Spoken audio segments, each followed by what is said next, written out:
तो ये लगभग आपका आधा चैप्टर फिनिश हो गया। एक पार्ट आपका मैंने फिनिश कर दिया है जिसके अंदर हमने क्या किया, केमिकल रिएक्शन, उसके टाइप्स, डेली लाइफ में उसके यूजेस, उनका डिटेल्स, ये सब हमने कर दिया है। दूसरा पार्ट जो मैंने बताया वो था केमिकल इक्वेशंस का पार्ट। केमिकल इक्वेशंस वाला जो पार्ट है ना, उसके अंदर मेन है बैलेंसिंग इक्वेशंस, इक्वेशंस को बैलेंस करना। वहां पर आपने 9th में क्या पढ़ा वो बहुत काम आने वाला है। याद है कुछ 9th में क्या पढ़ा था? केमिकल एलिमेंट्स, उनकी वैलेंसीज कैसे निकालते हैं। फिर हमने किए थे सिंपल आयंस, कंपाउंड आयंस, उनकी वैलेंसीज। याद है? चलो, नहीं याद है कोई बात नहीं, मैं आपको आज कुछ स्लाइड्स के माध्यम से याद कराने की कोशिश करूंगा। आपने सिर्फ उनको याद कर लेना है, एक बार जस्ट रिवाइज करना है कि उनकी वैलेंसीज क्या थी, क्योंकि वैलेंसीज हमारे काम आने वाली है। तो अगर आपको वैलेंसीज याद है तो चुटकियों में हम लोग केमिकल इक्वेशंस को बैलेंस कर लेंगे, कोई ज्यादा बड़ा इशू नहीं है। ठीक है, स्टार्ट करते हैं। Chemical equation. अब केमिकल इक्वेशन क्या है? अगर हम किसी भी केमिकल रिएक्शन को सिंबल के माध्यम से क्या करते हैं, शो करते हैं, उसमें सिंबल्स यूज करते हैं। सिंबॉलिकली अगर हम किसी केमिकल रिएक्शन को यूज करते हैं और फॉर्मूला उनके लगाते हैं तो जो चीज बनेगी उसको हम बोलेंगे केमिकल इक्वेशन। फॉर एग्जांपल जैसे दिया है ए और बी, दो चीजें आपस में मिलकर सी प्लस डी बना रही है, तो इसमें ए और बी को हम रिएक्टेंट्स बोलते हैं और सी और डी को प्रोडक्ट्स, ये हमने पढ़ लिया था। तो ये जो इक्वेशन दिख रही है आपको, मैथमेटिकल फॉर्म दिख रही है इस केमिकल रिएक्शन की, इसको बोलेंगे केमिकल इक्वेशन। तो इसमें एक्टर्स कौन कौन से हैं? Reactants and products. बीच में एक एरो है जो चेंज बताता है, ट्रांसफॉर्मेशन बताता है। ठीक है, एग्जांपल हाइड्रोजन और ऑक्सीजन। हाइड्रोजन और ऑक्सीजन दो किरदार हैं जो आपस में मिलते हैं, एक नया किरदार बनाते हैं जिसको बोलते हैं वाटर। इनको बोलेंगे रिएक्टेंट्स, इनको बोलेंगे प्रोडक्ट। सिंपल है। तो ये जो मैंने मैथमेटिकली इसी स्टेटमेंट को बोल दिया, मैं इसको वर्ड्स में क्या बोल रहा हूँ when oxygen reacts with hydrogen it gives water. तो ये तो मैंने एक सेंटेंस बोला, इसी सेंटेंस को मैथमेटिकल। ठीक है, पूरे ब्रह्मांड की जो खूबसूरती है ना वो मैथ्स में है। मैथ्स को एक बार आप लिख लो, वो सबसे जल्दी याद होता है, सबसे इजीली डाइजेस्टेबल फॉर्म है किसी भी चीज की। देखो H2 plus O2 gives H2O, इसको आप वर्ड्स में कन्वर्ट करो, किसी भाषा में भी करो तो बड़े आराम से समझ आ जाएगा किसी को भी। तो जब भी हाइड्रोजन ऑक्सीजन से मिलती है, वाटर बनाती है, तो इस रिएक्शन को हम क्या बोलेंगे, ये क्या बन गई है? Chemical equation. केमिकल इक्वेशन में इसके अलावा और भी बहुत सारी चीजें आपको समझनी होती हैं, इनकी स्टेट्स। जैसे हाइड्रोजन क्या होता है? गैस। ये क्या होती है? गैस। ये क्या होता है? लिक्विड। ये लिक्विड है तो एल लिख सकते हो, ये गैस है तो एरो लगा सकते हो, एरो गैस की नोटेशंस होती हैं। ठीक है, या जी लिख सकते हो, जी फॉर गैस। तो यहां से हमें बहुत सारी चीजें पता चलती है कि उनकी स्टेट क्या थी, किस फॉर्म में थे आपके रिएक्टेंट्स या प्रोडक्ट्स, वो भी हम यहाँ से नोट कर सकते हैं। ठीक है, तो सिंबल्स आपको एलिमेंट्स के बारे में बताएंगे, कंपाउंड्स के बारे में बताएंगे, सब्सटेंसेस के बारे में बताएंगे, प्लस वहां पर और भी बहुत सारी नोटेशंस है जो स्टेट के बारे में भी बताएंगी। तो काफी कुछ कहती हैं ये केमिकल इक्वेशंस। ठीक है, तो हम बोल सकते हैं केमिकल इक्वेशन एक तरीका है, एक वे है किसी भी केमिकल रिएक्शन को रिप्रेजेंट करने का, एक इंफॉर्मेटिव वे के अंदर। ठीक है, चलो नेक्स्ट। अगर हम नेक्स्ट स्लाइड की बात करें तो क्या है? Balance chemical equation. Chemical equation तो मैंने समझा दिया आपको, अब ये बैलेंस इक्वेशन क्या है ना। देखो यहां पर हमने एक इक्वेशन लिखी है, एक इक्वेशन क्या लिखी है हमने, जिंक प्लस हाइड्रोजन सल्फाइड मतलब सल्फ्यूरिक एसिड, क्या बना ये?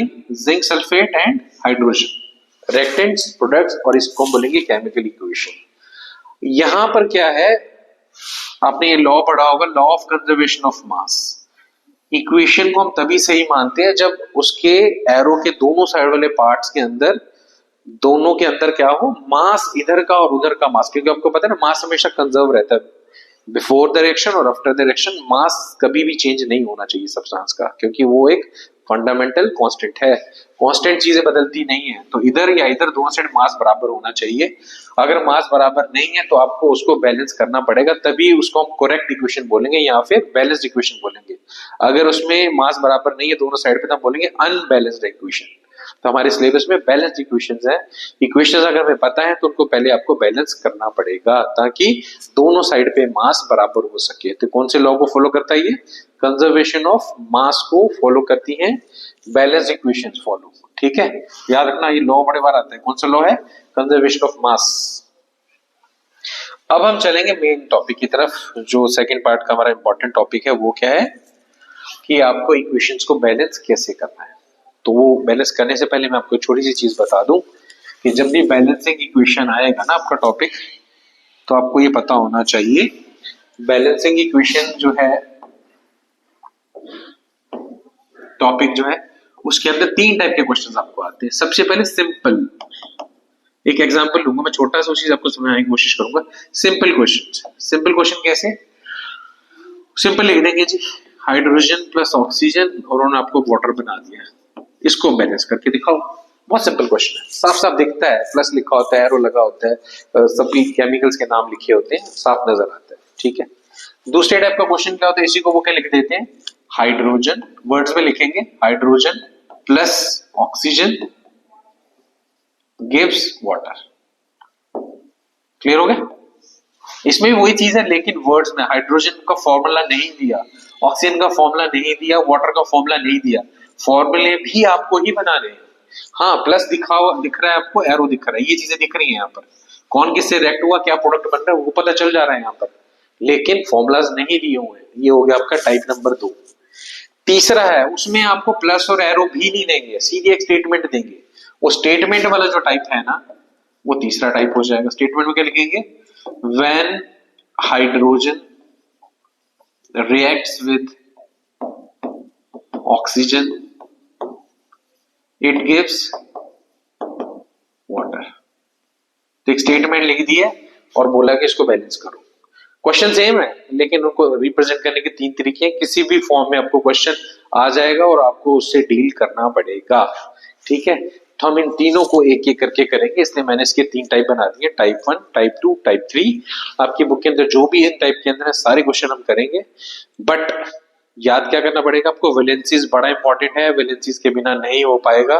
वैलेंसीज आपको याद रखनी पड़ेगी, प्लस कुछ कंपाउंड्स के नाम आपको, फॉर्मूलाज आपको याद करने पड़ेंगे, स्पेशली जैसे वाटर है वाटर का आप डायरेक्ट याद कर सकते हो, H2, मीथेन है CH4, अमोनिया है NH3। ये कुछ ऐसे फॉर्मूलाज हैं जो बहुत ही बेसिक हैं, हर बच्चे को आने चाहिए, तो आपको भी यहाँ थोड़ी सी मेहनत करके इनको याद करना पड़ेगा। ठीक है, नेक्स्ट, अब चलते हैं आगे। ये एक छोटी सी मैंने स्लाइड आपके लिए बनाई थी 9th क्लास के रिवीजन के लिए। अब 9th क्लास में आपने क्या करना है, एक तो मेरा काम आपको समझ लो कि सर की तरफ से आपको एक होमवर्क है। वो होमवर्क क्या है कि आपको 1 से लेके 20 तक एटॉमिक नंबर्स जिन भी एलिमेंट्स के हैं विद नेम उनके याद करने हैं। तो अगर हम 1 से लेके 20 तक बात करें तो आपको पता है कौन कौन से आते हैं। सर्दियां हैं, तबीयत खराब हो जाती है। देखो, हाइड्रोजन पहले नंबर पे atomic number, hydrogen, helium, lithium, beryllium, boron, carbon, nitrogen, oxygen, fluorine, neon, sodium, magnesium, aluminium, silicon, phosphorus, sulphur, chlorine, argon, potassium, calcium. ये 20 के 20 आपको याद करने हैं। साथ में इनकी आपने याद करनी है वैलेंसीज, जैसे हाइड्रोजन की वैलेंसी कितनी है 1, हीलियम की कोई वैलेंसी नहीं है, वो आपको कम ही नजर आएगा रिएक्शंस में क्योंकि वो अनरिएक्टिव रहेगा। लिथियम 1, बेरिलियम 2, बोरॉन 3, कार्बन 4, फिर डिक्रीजिंग ऑर्डर 4 से ऊपर वैलेंसी नहीं है यहाँ पर। ठीक है ना, 1 2 3 4, देन डिक्रीजिंग ऑर्डर आ जाएगा 3 2 1, देन 0। Nitrogen 3, oxygen 2, fluorine 1। ये सब आप याद कर लोगे, मेरे को छोटे बच्चों की तरह आपको याद करवाना नहीं है, जस्ट एक लुक देखनी है, आपको याद हो जाएगा। तब तक ये टेबल आप संभाल के रखो, ज्यादा मुश्किल नहीं है। ठीक है, जब इनको यूज करेंगे फॉर्मुलास में आपको बताऊंगा, उसी टेबल से मैंने वैलेंसी उठाई थी और आपके सामने रख दिया। बिल्कुल ट्रांसपेरेंट रहेगा सिस्टम, कोई भी चीज मैं छुपाऊंगा नहीं आपसे। ठीक है, चलो नेक्स्ट। ये आपके लिए इंपॉर्टेंट है क्योंकि वो तो आपने 1 से 20 तक याद कर लिया एटॉमिक नंबर्स और उनकी वैलेंसीज, लेकिन यहाँ बच्चों को कभी कभी प्रॉब्लम आती है कि सर ये कैसा आयन है, इसके बारे में मेरे को पता नहीं था। इन पे थोड़ी मेहनत कर लेते हैं हम लोग, ये भी 9th में ही था। ठीक है, अब देखो यहाँ पर अगर हम चलते हैं, कुछ मेटल्स के नाम आपको याद करने हैं, जैसे सोडियम। सोडियम की वहां से आप उठाओगे वैलेंसी, तो आपको पता है वहां पर हमने वैलेंसी लिखी हुई, इसकी 1 थी पिछले वाले टेबल के अंदर, है ना। तो वैलेंसी उसकी कितनी है 1। अगर हम बात करें वैलेंसी की, तो वैलेंसी सोडियम की कितनी, यहां से निकल आएगी वैलेंसी कितनी 1। जितना ऊपर साइन लिखे होता है उतनी वैलेंसी होती है, तो एक ही प्लस लिखा हो तो 1 है। पोटेशियम की वैलेंसी 1 है, सिल्वर की वैलेंसी 1 है, कॉपर की 2 होती है बट आपके यहाँ पर 1 है। ठीक है, कुछ मल्टीपल वैलेंसी वाले एलिमेंट्स भी हैं, जैसे कॉपर है उसमें से। ठीक है, मैग्नीशियम की देखो 2 है, तो वो उस टेबल में भी 2 थी, कैल्शियम की 2 थी। जिंक उस टेबल में नहीं है क्योंकि एटॉमिक नंबर बड़ा होता है जिंक का, बट आपने याद कर लेना है, जिंक काफी क्वेश्चंस में आएगा, तो जिंक की वैलेंसी 2।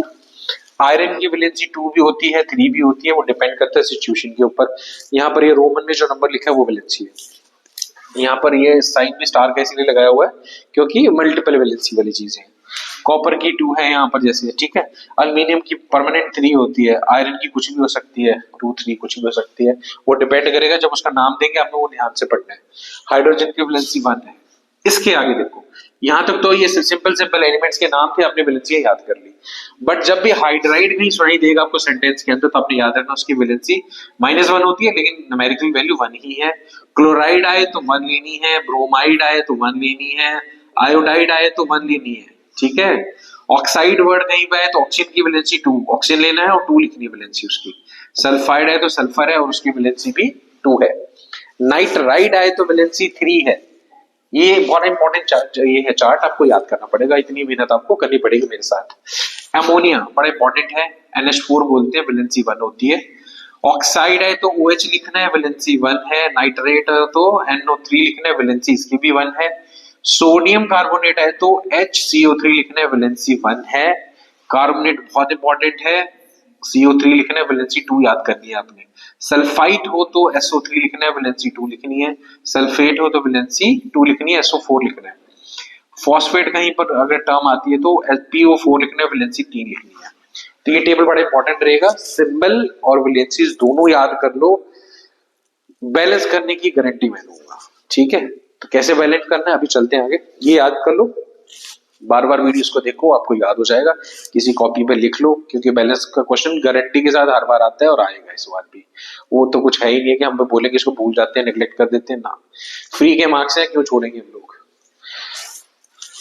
नेक्स्ट आगे जी टाइप 1 आपकी, टाइप जिसका आपको बड़ी बेसब्री से इंतजार था कि सर कब करवाएंगे टाइप 1, तो टाइप 1 आपके सामने आ गई है। टाइप 1 जो हमारी है उसके अंदर मैंने कहा था सिंपल होते हैं, सब कुछ आपको दिया होता है, फॉर्मूला सब दिया होता है, आपको जस्ट बैलेंस करना होता है। तो एक दो मैं इसमें से करूंगा, बाकी आपको दूंगा होमवर्क में। ये देखो जी, यहाँ पर आपको वैलेंसीज की जरूरत नहीं है, क्योंकि इसके अंदर ऑलरेडी फॉर्मूलाज पहले से बने हुए, तो टाइप 1 में वैलेंसी वाली टेंशन खत्म। सिर्फ आपको नंबर ऑफ एटम्स, मास वाला जो लॉ है उसको ही फॉलो करवाना है, ठीक है। इसमें क्या होता है, मैं छोटा सा आपको एक हिंट देता हूँ, आपने याद रखना है। जब भी कोई इक्वेशन हो, हाइड्रोजन और ऑक्सीजन को स्टार्टिंग में भूल जाओ, ना हाइड्रोजन को बैलेंस करो ना ऑक्सीजन को, इनको बाद में, लेटर ऑन, अभी स्टार्टिंग में इनकी टेंशन नहीं लेनी है आपने।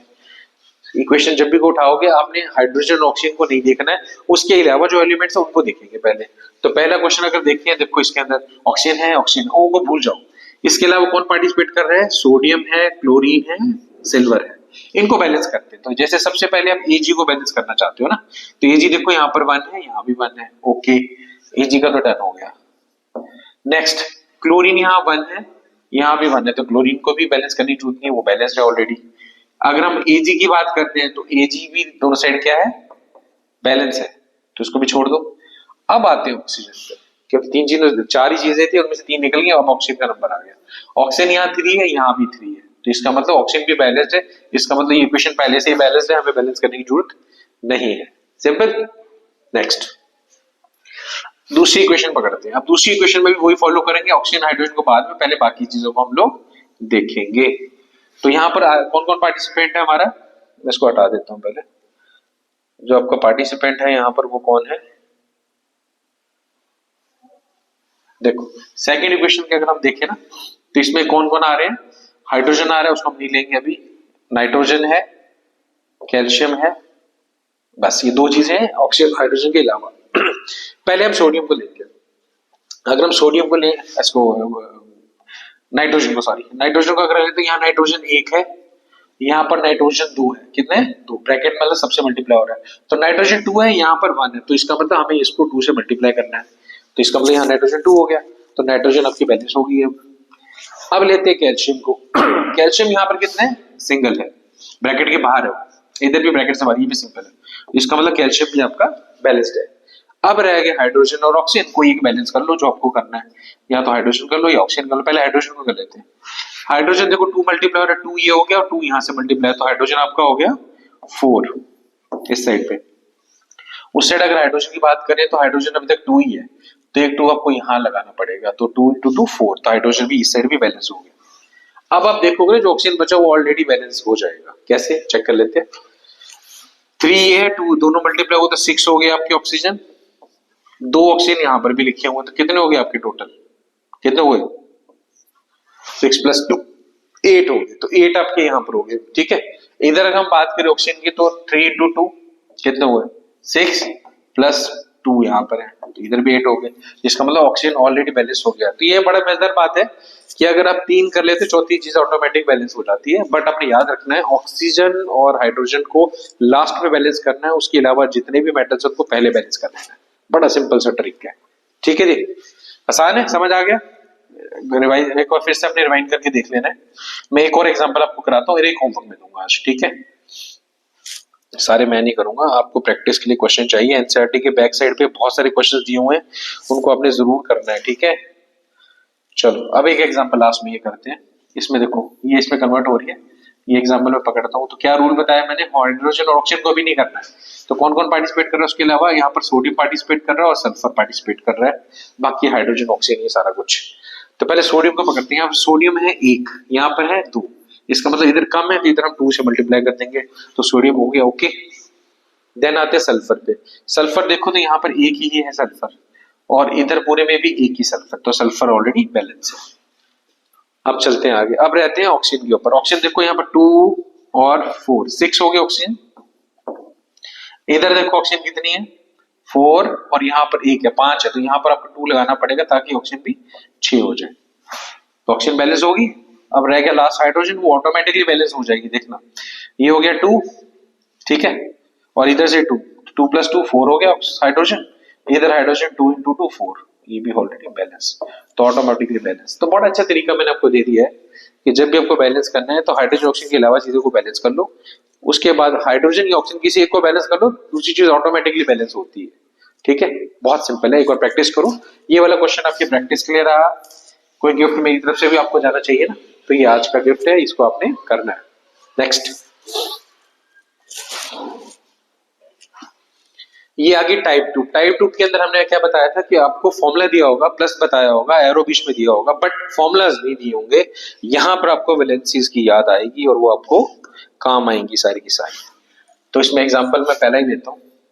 इसमें भी आपको मैं 1-2 क्वेश्चन दूंगा करने को, आपने खुद करने हैं और बड़े आराम से क्वेश्चन दिख रहे हैं। तो अगर पहली बात करें तो aluminium plus copper chloride gives aluminium chloride and copper, ये आपका क्वेश्चन है।